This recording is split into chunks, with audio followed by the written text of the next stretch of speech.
Welcome back to Shore Action's audio-visual series of the Pulsar Installation Manual. The previous segment helped you to determine which versions of the Pulsar best fit your applications.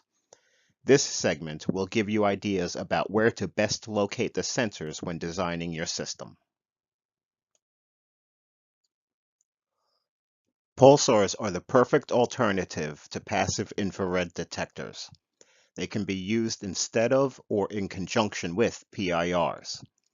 Though PIRs have greatly improved over time, the pulsar still requires no technological advancement to remain unaffected by environmental conditions such as sunlight, flying insects, and pets.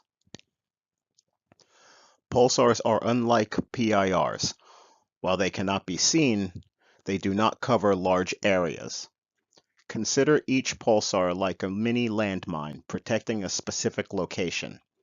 The objective is not to cover 100% of the area. The goal is to trap specific locations a person is most likely to walk.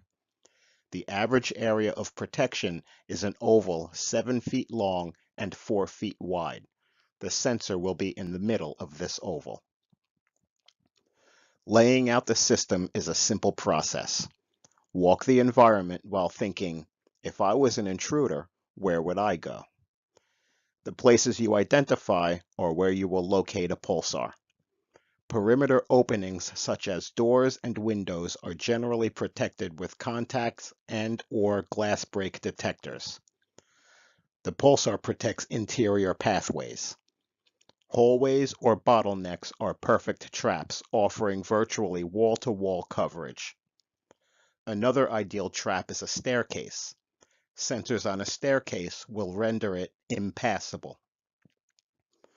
Other sensor locations would include spots an intruder would be likely to target and areas they would travel while roaming or trying to make an entry or exit. The specific locations of the pulsars may vary slightly depending on whether your system is for security or home automation.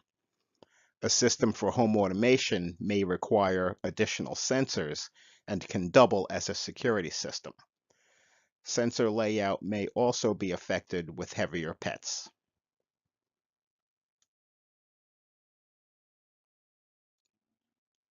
Depending on if your system is for security or home automation, and whether or not there are pets involved, you may have to alter the sensor layout.